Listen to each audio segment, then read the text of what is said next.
सेहत एक नियामत कार्यक्रम में आप सभी का स्वागत है। सबसे पहले तो मैं आप सभी से माफ़ी चाहूँगी कि मैं एक लंबे समय से आप लोगों के बीच में उपस्थित नहीं हो पाई। कुछ विषम परिस्थितियों से जूझ रही थी, परंतु आज अपने कार्यक्रम की श्रृंखला को लेकर पुनः आपके समक्ष उपस्थित हुई हूँ और मुझे पूरा भरोसा है कि आप सभी का प्यार, स्नेह व आशीर्वाद पहले की तरह इस कार्यक्रम को मिलता रहेगा। आपसे अनुरोध है कि जिस विषय पर आज मैं बात करने जा रही हूँ उसको पूरा सुने, देखने का प्रयास करें और आपके मन में अगर कोई शंका आती है तो कार्यक्रम के अंत में कमेंट बॉक्स में अपने प्रश्नों को जरूर डालें, मैं उसका उत्तर दूँगी। जैसा आप देख रहे हैं इस समय पूरे देश में भीषण गर्मी का प्रकोप चल रहा है, गर्म हवाएं चल रही हैं। ये गर्मी का प्रकोप और गर्म हवाएं किसी किसी व्यक्ति के शरीर पर विपरीत प्रभाव डालती है और उसकी वजह से शरीर का तापमान बहुत ज़्यादा बढ़ जाता है, 40 डिग्री या उससे अधिक हो जाता है। पूरी त्वचा सूख जाती है, लाल होती है, पसीना आना बंद हो जाता है और हम कहते हैं कि इस व्यक्ति को लू लग गई है। ये गंभीर और जानलेवा भी हो सकती है। आज हम और आप इस लू के क्या प्रारंभिक लक्षण हैं, क्या गंभीर लक्षण हैं, प्रारंभिक लक्षण आते ही क्या प्राथमिक उपचार देना चाहिए, अगर गंभीर लक्षण है तो क्या करना चाहिए, क्या नहीं करना चाहिए, इस लू लगने से कैसे बचा जा सकता है और हमारे परिवार में ऐसे कौन से सदस्य हैं जिनको ज़्यादा सावधानी बरतनी चाहिए, क्योंकि ये लू अगर उनको लग गई तो उनके लिए ज़्यादा खतरा हो सकता है। आज इन सभी बिंदुओं पर और हम आपके साथ विस्तार से चर्चा करेंगे। जैसा कि मैंने कहा कि गंभीर और जानलेवा भी हो सकता है। गंभीर और जानलेवा कोई भी चीज़ अचानक नहीं हो जाती है। गर्मी का जब प्रकोप होता है या गर्मी परेशानी का सबब बनती है, उस समय हमारा शरीर कुछ प्रारंभिक लक्षणों के माध्यम से हमें संकेत देता है कि हम सावधान हो जाएं, अन्यथा परिणाम गंभीर हो सकते हैं। ये क्या प्रारंभिक लक्षण है, इनके बारे में आपको मैं समझाने का प्रयास करूंगी। आप सभी जानते हैं जब तापमान बाहर का बढ़ता है तो हमें बहुत तेज गर्मी लगने लगती है, उसका नतीजा होता है हमको पसीना आने लगता है। ये पसीना क्या है? ये पसीना हमारी सुरक्षा प्रणाली है।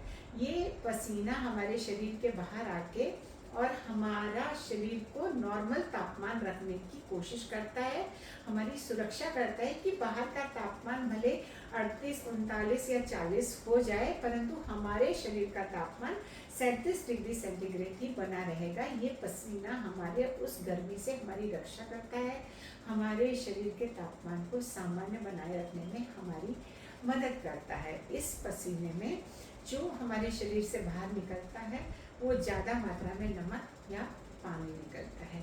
अब ऐसा तो नहीं है कि हमारे शरीर में असीमित नमक और पानी है, कितना भी बाहर का तापमान बढ़ता जाएगा और हमारा शरीर पसीना बाहर निकाल के हमारे शरीर के तापमान को नियंत्रित करता रहेगा, ऐसा तो नहीं हो सकता। ये जब नमक और पानी बाहर निकलता है और जैसे जैसे तापमान बढ़ता है ये नमक और पानी ज़्यादा पसीना आता है और ज़्यादा बाहर निकलने लगता है। तो नमक और पानी की कमी से शरीर में कुछ प्रारंभिक लक्षण आने शुरू होते हैं जो हमें चेतावनी देते हैं। वो प्रारंभिक लक्षण क्या होते हैं? पानी की कमी से हमें बार बार प्यास लगती है, मुंह सूखने लगता है और नमक की कमी से पैरों की मांसपेशियों में ऐंठन होने लगती है, चक्कर आने लगता है, चिड़चिड़ापन होने लगता है, सर में दर्द होने लगता है। ये वो लक्षण है जो हमें संकेत दे रहे हैं, हमें चेतावनी दे रहे हैं, हमें सावधान कर रहे हैं कि हम कुछ करें, अन्यथा हम गंभीर लक्षणों की तरफ बढ़ रहे हैं। ऐसी स्थिति में हमें क्या करना चाहिए, क्या प्राथमिक उपचार देना चाहिए? आप जहाँ पर भी काम कर रहे हैं वहाँ से तुरंत ऐसी जगह चले जाएं जहाँ ठंडा हो, जहाँ छाया हो और पंखा चल रहा हो या कूलर चल रहा हो या एसी चल रहा हो। ऐसी जगह पे जाके थोड़ा सा विश्राम करें 5-7 मिनट, फिर उठकर ठंडे मुंह से अपने हाथ पैर और मुंह को धोएं या ठंडे पानी में तौलिया भिगो के पूरा शरीर पोंछे। उसके बाद नमक और पानी की कमी पूरी करने के लिए घर में जो भी तरल पेय पदार्थ है, पीने की चीज़ें हैं, जैसे कि नींबू की शिकंजी में नमक डाल के पी लें, छाछ में नमक डाल के पी सकते हैं, सत्तू घोल के उसमें नमक डाल के पी सकते हैं। आम का पन्ना पी सकते हैं। ORS पाउडर अगर है आपके पास तो पानी में घुल के उसको पी सकते हैं। कोशिश करें कि ये नमक वाला जो पानी है या आम पन्ना है या सत्तू है, ये पिए। सादा पानी पीना शुरू में सादा पानी ना पिए, क्योंकि सादा पानी पीने से आपको उल्टी हो सकती है। तो शुरू में आप सत्तू है, पन्ना है, शिकंजी है या छाछ है, ये पिए। और जब 2-3 गिलास पीने के बाद आपको थोड़ा ठीक लगने लगे तो आप सादा पानी भी पी सकते हैं और आराम करें और उस दिन काम ना करें। अगर आप ये प्राथमिक उपचार कर ले जाएंगे तो आपका जो गर्मी का जो प्रभाव आपके शरीर पे पड़ा है वो वहीं रुक जाएगा और आपके शरीर का तापमान सामान्य हो जाएगा। परंतु अगर आपने अपने शरीर के इन संकेतों की ओर ध्यान नहीं दिया, तब क्या होगा? आपके शरीर का तापमान जो है नॉर्मल रखने, सामान्य रखने का सिस्टम तो फेल हो गया, पसीना आना बंद हो गया, अब तापमान बढ़ता चला जा रहा है। 100, 101, 102, 103, 104, शरीर एकदम गर्म हो गया, लाल हो गया, पसीना बंद हो गया और नमक और पानी की कमी हो गई। अब तापमान इतना बढ़ा तो उसने असर किया आपके दिमाग पर, आपको भ्रम की स्थिति हो गई, आपको समझ नहीं आ रहा आप कहाँ पर हैं, आपको समझ नहीं आ रहा आप क्या बोल रहे हैं। अर्ध बेहोशी की अवस्था में या हो सकता है बेहोशी हो जाए या झटके आने लगे। नमक पानी की कमी हो गई है तो धीरे धीरे ब्लड प्रेशर कम होगा, तो वो किडनी पे असर करेगा, आपके हार्ट पे असर करेगा। किडनी पे असर होगा तो पेशाब कम होना शुरू हो जाएगा या पेशाब एकदम बंद ही हो जाएगा। हार्ट पर असर होगा तो दिल की धड़कनें आपकी तेज हो जाएंगी। तो ये सारे गंभीर लक्षण हैं जिनको कि हम प्रारंभिक लक्षणों के संकेत समझ के अगर सतर्क हो जाएं तो ये गंभीर लक्षण पैदा ही नहीं होंगे। परंतु अगर ये गंभीर लक्षण हो गए तब क्या करना चाहिए? गंभीर लक्षण में मैं आपको बिल्कुल स्पष्ट रूप से बताना चाहूंगी कि अगर वो व्यक्ति जो लू से प्रभावित है वो बेहोश है या अर्ध बेहोशी की हालत में है या बहुत उल्टियां कर रहा है, तो आप उसको मुंह से कुछ भी नहीं देंगे, क्योंकि मुंह से देने पर वो उसको पी नहीं पाएगा और वो तरल पदार्थ उसकी सांस नली में जा सकता है और वह उसके लिए खतरनाक साबित हो सकता है। इसलिए आप उसको कुछ भी मत दीजिए, आप कुछ भी नहीं करिए और तुरंत उस प्रभावित व्यक्ति को चिकित्सालय हॉस्पिटल में ले जाकर एडमिट कराइए, जिससे उसका सही इलाज समय से शुरू किया जा सके और उसे खतरे से बचाया जा सके। परंतु अगर वो बेहोश नहीं है, उल्टी भी नहीं हो रही है, सिर्फ टेम्परेचर 103, 104 या 105 है और थोड़ी सी बेचैनी है, तो उसको 15-20 मिनट और आधा घंटे आप अपने घर पे प्राथमिक उपचार देकर थोड़ी देर देख सकते हैं। करना क्या है, वही छायादार जगह, ठंडी जगह पे उसको लिटाइए और 2 चादर लीजिए, उनको गीला करके निचोड़िए। एक चादर को पेट और छाती पे पूरा ढक दीजिए और दूसरी को पैरों पे ढक दीजिए। पंखा चला दीजिए और ठंडे पानी की पट्टी सर पर, गर्दन पर, कांख में और जांघ पर रखते जाइए, बदलते जाइए। जैसे ही कपड़ा गर्म हो फिर ठंडे पानी में भिगोइए, फिर रखिए।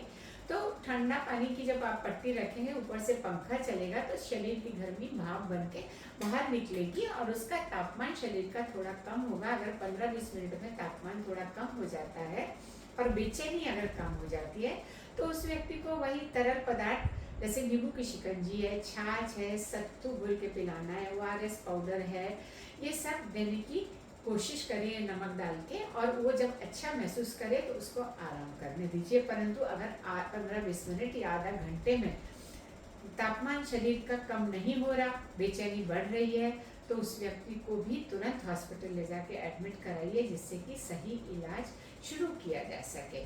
यहाँ आप सभी से मेरा यह अनुरोध है कि कभी भी बेहोशी या बेहोशी की हालत में या उल्टी करने की अवस्था में उस व्यक्ति को मुंह से कुछ भी न दें, नंबर 1। नंबर 2, उस व्यक्ति को बुखार उतारने की कोई दवा न दें। बुखार उतारने की दवा यहाँ कोई असर नहीं करेगी। ये बुखार नहीं है, ये हमारे शरीर के तापमान को नियंत्रित करने का सिस्टम फेल हो गया गर्मी की वजह से। उसकी वजह से हमारे शरीर का तापमान, जो वातावरण का तापमान है, उसके अनुसार बढ़ता चला जा रहा है। वो बुखार की दवा से ठीक नहीं होने वाला, क्योंकि बुखार तो पसीना आने से उतरता है। दवा देंगे, पसीना आएगा, बुखार उतरेगा। परंतु यहाँ तो पसीना ही आना बंद हो गया, नमक पानी की एकदम कमी हो गई है। तो बुखार की दवा देने से कोई फायदा नहीं है, उल्टा नुकसान है। इसलिए बुखार की दवा नहीं देनी है, सिर्फ ठंडी पट्टियों से ही जो तापमान है वो कम करना है। ठंडी जगह पर रखना है और नमक वाले तरल पदार्थ उस व्यक्ति को पीने को देने हैं। अब सवाल उठता है कि ये लू लगने से बचा भी तो जा सकता है, कैसे बचा जाए? सबसे जरूरी है, मुख्य बात है कि जब भीषण गर्मी पड़ती है तो जो लोग बाहर काम करते हैं, जैसे खेतिहर मजदूर हैं या किसान हैं, मजदूर हैं या डिलीवरी बॉयज हैं, इन सबको चाहिए कि जो भी मेहनत का काम है ये 12 से 3 के बीच में ना करें। ये अपना काम सारा या तो सवेरे निपटा लें या 4 बजे के बाद करें। जो लोग घर में रह रहे हैं वो अनावश्यक 12 से 3 के बीच में बाहर ना निकलें। अगर बहुत आवश्यक है निकलना तो सर पे टोपी लगा लें या कोई गमछा या दुपट्टा लपेट लें, छाता लेके निकलें, पीने का पानी साथ लेके निकलें और पानी पी कर निकलें। जो मजदूर काम कर रहे हैं या जो खेतों में किसान लोग काम कर रहे हैं, वो जहाँ काम की जगह है वहाँ पर थोड़ा छाया की जगह या व्यवस्था भी देख लें, जिससे कि अगर थोड़ी थकान हो तो वह ठंडक में जाके थोड़ा विश्राम कर सकें। वहाँ पानी की व्यवस्था रखें, प्यास ना भी लगे तो हर आधा घंटे में पानी पिएं और कभी भी भूखे पेट काम ना करें। कुछ खाने की व्यवस्था भी वहाँ पर रखें कि आपको जब बेचैनी हो तो कुछ आप खा सकें और कुछ तरल पदार्थ आप वहाँ पर पी सकें। अब प्रश्न उठता है कि हमारे परिवार में ऐसे कौन सदस्य हैं जिनको कि लू लगने से के कारण उनके स्वास्थ्य को ज़्यादा खतरा हो सकता है। हमारे घर में अगर बुजुर्ग हैं 65 साल से ऊपर तो उनको लू लगने से हम जो जवान व्यक्ति हैं उनसे ज़्यादा खतरा हो सकता है। क्यों? क्योंकि उनके तो जो अंग हैं, जो दिमाग, ब्रेन है, जो हार्ट है, जो किडनी है, वो पहले से ही शिथिल है। ऊपर से अगर लू का दुष्प्रभाव या गर्मी का दुष्प्रभाव उन पर पड़ा तो उनके लिए वो ज़्यादा गंभीर और ख़तरनाक हो सकता है। हमारे छोटे बच्चे हैं जो कि बाहर धूप में कई बार खेलते हैं, नहीं मानते हैं और लू की चपेट में आ जाते हैं, उनको भी ये लू की वजह से ज़्यादा खतरा या गंभीर खतरा हो सकता है। गर्भवती महिलाएं हैं, उनको भी लू अगर लग गई तो उनको और उनके बच्चे के लिए खतरनाक साबित हो सकती है। अगर हमारे घर में कोई हाई ब्लड प्रेशर का मरीज है या डायबिटीज़ का मरीज है तो उसको भी लू से बचाना चाहिए। अगर उसको लू लग गई तो उसके लिए भी ये नॉर्मल से ज़्यादा खतरनाक हो सकता है। इस तरह से ये छोटी छोटी सावधानियां हैं, छोटे छोटे शरीर के संकेत हैं जिनको हम प्राथमिक उपचार देते हुए गंभीरता से बच सकते हैं, स्वयं बच सकते हैं, अपने परिवार को बचा सकते हैं, अपने इष्ट मित्रों को, अपने पड़ोसियों को भी बचा सकते हैं। अतः आपसे अनुरोध है कि इस वीडियो को अगर आपको पसंद आया तो इसको शेयर जरूर करिए, जिससे और लोग भी इस जानकारी से लाभान्वित हों। और अगर आपके दिमाग में कोई प्रश्न आता है, कोई शंका आती है तो कमेंट बॉक्स में अपने प्रश्न लिखें, मैं उसका उत्तर अवश्य दूंगी। और अगले सप्ताह फिर शनिवार को आपसे एक अन्य विषय पर